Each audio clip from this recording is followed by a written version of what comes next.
Hello दोस्तों, कैसे हैं आप सब। तो चलिए वीडियो को शुरू करते हैं। आज का वीडियो काफ़ी महत्वपूर्ण होने वाला है। आज का वीडियो जो है हमने जो पढ़ाया था आपको संसाधन, उसी का प्रश्न उत्तर पर है। ठीक है दोस्तों, पहले मैं प्रश्न उत्तर करवा दूंगा, उसके बाद उसका बहुवैकल्पिक प्रश्न करवा दूंगा, फिर खाली जगह वाला करवा दूंगा। तो पहले सबसे पहले प्रश्न उत्तर पर आ जाते हैं। ठीक है, ये हमारा भूगोल से है, कक्षा 8 का संसाधन का प्रश्न उत्तर। पहले 50 शब्द वाला करवा देते हैं। ठीक है दोस्तों, उसके बाद 200 शब्द वाला करवा देंगे, उसके बाद ऑब्जेक्टिव वाला मैं करवा दूंगा और खाली जगह वाला सबसे लास्ट में करवा दूंगा। उसे पहले मुख्य बिंदु पर हम लोग आ जाते हैं। तो आप यदि हमारे चैनल पर नए हैं तो प्लीज लाइक और सब्सक्राइब करें और देखते हैं प्रश्न उत्तर। सबसे पहले हम लोग संसाधन की परिभाषा दे। पहला प्रश्न है संसाधन की परिभाषा दे।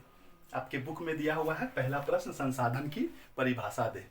तो पहला प्रश्न है संसाधन की परिभाषा दे। तो इसका जवाब होगा मानवीय आवश्यकताओं को पूरा करने के लिए वाले सभी जीव जंतु, वस्तुएं एवं पदार्थ संसाधन कहलाते हैं। ठीक है दोस्तों, फिर से पढ़ लेते हैं। उत्तर क्या है? संसाधन की परिभाषा दे का उत्तर है मानवीय आवश्यकताओं को पूरा करने वाले सभी जीव जंतु, वस्तुएं एवं पदार्थ संसाधन कहलाते हैं। ये पहला का उत्तर हो गया। दूसरा प्रश्न आते हैं। दूसरा प्रश्न है संसाधन के वर्गीकरण के प्रमुख आधार कौन कौन से हैं? आपके पाठ्य पुस्तक में दिया हुआ दूसरा प्रश्न देख सकते हैं भूगोल में जाके। दूसरा प्रश्न है संसाधन के वर्गीकरण के प्रमुख आधार कौन कौन से हैं? इसका उत्तर होगा संसाधन के वर्गीकरण के प्रमुख आधार हैं। क्या क्या है? पहला है विकास एवं उपयोग के आधार पर। ठीक है, दूसरा है उत्पत्ति के आधार पे, तीसरा है उपलब्धता के आधार पे, और चौथा है आपका वितरण के आधार पे, पांचवा है आपका स्वामित्व के आधार पे। ठीक है, ये चीज आप लिख लीजिएगा दोस्तों। तीसरा है आपका प्राकृतिक संसाधन का संरक्षण क्यों जरूरी है? प्राकृतिक संसाधन का संरक्षण क्यों जरूरी है? इसका उत्तर है आपका प्राकृतिक संसाधनों का संरक्षण इसलिए जरूरी है क्योंकि इनका भंडार सीमित है। ठीक है दोस्तों, सही में इसका भंडार सीमित है और इसके अत्यधिक दोहन से ये धीरे धीरे समाप्त हो रहे हैं। ठीक है दोस्तों, धीरे धीरे समाप्त हो रहे हैं। भविष्य में हमारी अगली पीढ़ी भी इसका उपयोग कर सके, इसके लिए इनका संरक्षण जरूरी है। ठीक है, भविष्य में अगली पीढ़ी भी संसाधनों का उपयोग कर सके, इसलिए इसका संरक्षण बहुत जरूरी है। तीसरा आपका कंप्लीट हो गया। चौथा प्रश्न में आते हैं। नवीकरणीय संसाधन किसे कहा जाता है?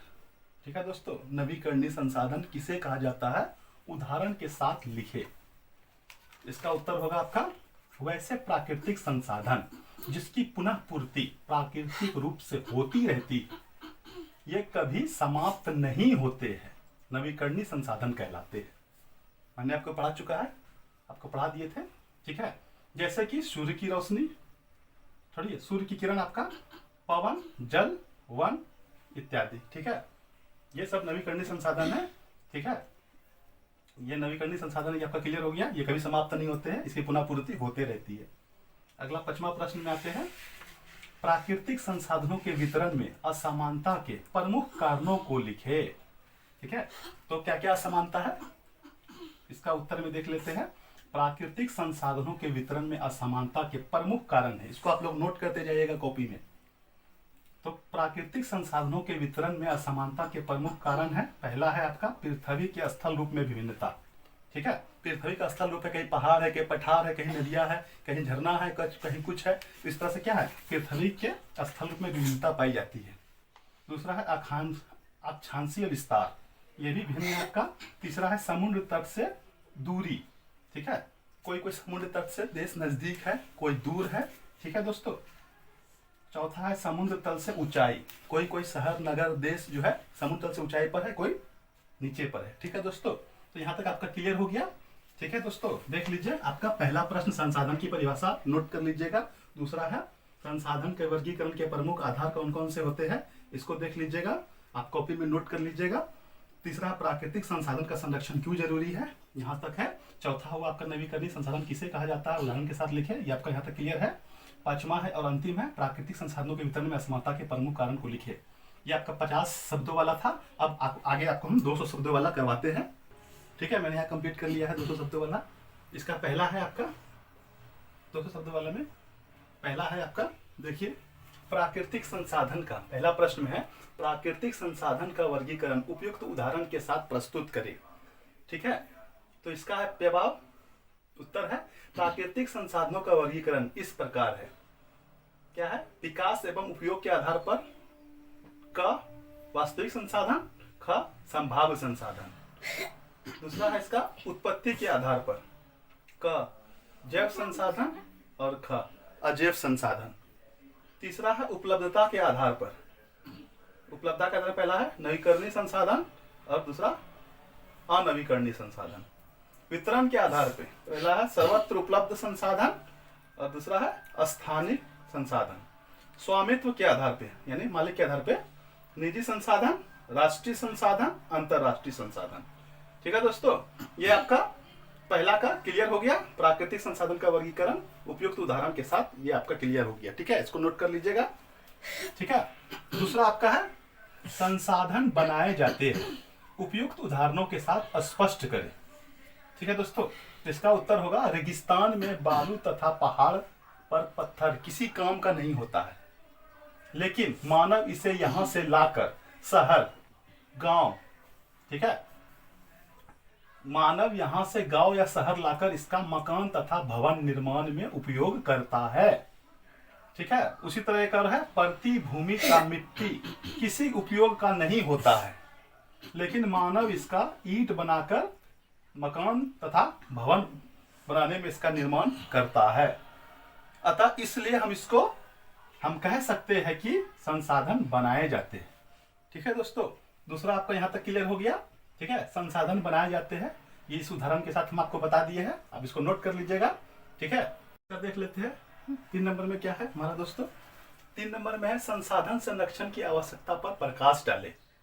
संसाधन संरक्षण की आवश्यकता पर प्रकाश डाले, तो इसका उत्तर होगा आपका, नोट कर लीजिए कॉपी में, प्राकृतिक संसाधनों का संरक्षण जरूरी है क्योंकि इसका भंडार सीमित है और अत्यधिक दोहन से ये धीरे धीरे समाप्त हो रहे हैं। भविष्य में हमारी अगली पीढ़ी भी इसका उपयोग कर सके, इसके लिए इसका संरक्षण अति आवश्यक है। ठीक है दोस्तों, नोट कर लीजिएगा इसको। चौथा पे आते हैं, चौथा प्रश्न। ठीक है दोस्तों, चौथा प्रश्न है आपका, संसाधनों के अत्यधिक दोहन से मानव ने संकट पैदा कर दिया है, इस कथन से आप कहां तक सहमत हैं? इसका उत्तर होगा संसाधनों के अत्यधिक दोहन से मानव ने संकट पैदा कर दिया है। कैसे कर दिया है? इसका पहला है अत्यधिक बड़े छोटे शहरों में भूमिगत जल खत्म हो चुका है। दूसरा है अत्यधिक बड़े बड़े शहरों का वातावरण इतना प्रदूषित हो चुका है कि लोगों को स्वास्थ्य संबंधी परेशानियां हो रही है, बिल्कुल हो रही है अभी। तीसरा है अधिकतर नदियां इतनी प्रदूषित हो चुकी है कि इसका जल पीने लायक नहीं है। ठीक है दोस्तों, इसीलिए संसाधनों के अत्यधिक दोहन से ये परेशानियां हमारे देश में हो रही है दोस्तों। तो यही था हमारा प्रश्न उत्तर। अब आगे देख लेते हैं हम लोग, हमारा जो है किताब में जो दिया हुआ है इसका वस्तुनिष्ठ प्रश्न, वो वैकल्पिक प्रश्न जो है और उसका खाली जगह वाला। चलिए दोस्तों, अब सबसे लास्ट में हम आ जाते हैं। हमने पहले भी कहा था कि सबसे अंतिम में बताएंगे आपको, सही विकल्पों को चुने और खाली जगह को भरे। ठीक है दोस्तों, तो प्रश्न उत्तर पहले हमने बता दिया, अब लास्ट में अब इसको बना देते हैं, संसाधन का जो है सही विकल्पों को चुने। इसमें है इनमें कौन एक प्राकृतिक संसाधन है। पहला क्या है, इनमें कौन से एक प्राकृतिक संसाधन है। पंचायत भवन आपका नहीं होगा, विद्यालय नहीं होगा, हवाई अड्डा नहीं होगा, तो क्या होगा, भूमि हमारा प्राकृतिक संसाधन है। ठीक है दोस्तों, भूमि हमारा प्राकृतिक संसाधन है। ठीक, इसका उल्टा इसमें है इनमें कौन प्राकृतिक संसाधन नहीं है। ठीक है, प्राकृतिक नहीं है। सूर्य आपका प्राकृतिक है, मिट्टी आपका प्राकृतिक है, जल आपका प्राकृतिक है, तो क्या आपका हवाई जहाज प्राकृतिक संसाधन नहीं है। ठीक है दोस्तों, अब तीसरा प्रश्न में आते हैं, केरल में पाए जाने वाला थोरियम किस प्रकार के संसाधन का उदाहरण है। ठीक है, थोरियम जो पाया जाता है केरल में, आपको बताया भी थे, हम किताब पढ़ाए थे जब। तो इसमें पहला है निजी, नवीकरणीय, जैव संसाधन, ये भी तीनों नहीं होगा, क्या होगा, संभाव्य संसाधन होगा। ठीक है, यानी भविष्य में इसका उपयोग हम कर सकेंगे, अभी फिलहाल नहीं कर रहे हैं, इसीलिए वो संभाव्य संसाधन हो जाएगा। चौथा में आते हैं, संसाधन निर्माण के लिए आवश्यक है। संसाधन निर्माण के लिए क्या आवश्यक है? देखिए, तकनीक भी जरूरी है, ज्ञान भी जरूरी है, आवश्यकता भी जरूरी है, यानी कि उपयुक्त सभी होगा इसमें दोस्तों। ठीक है, इसको आप नोट कर लीजिएगा बढ़िया से किताब में, कॉपी में। आगे आते खाली जगह को भरे। इसमें हमने पहले भर रखा है ताकि आपको दिक्कत नहीं हो। यहाँ डैश था, ठीक है, इसमें भरे हैं प्राकृतिक और मानव संसाधन के क्षेत्र में विकास के लिए आधार का काम करते हैं। ठीक है दोस्तों, यहाँ पे प्राकृतिक और मानव भराएगा पहला में। दूसरा में आ जाते हैं राजस्थान में पाए जाने वाला तांबा क्या है, डैश था यहाँ पे, वास्तविक संसाधन का उदाहरण है।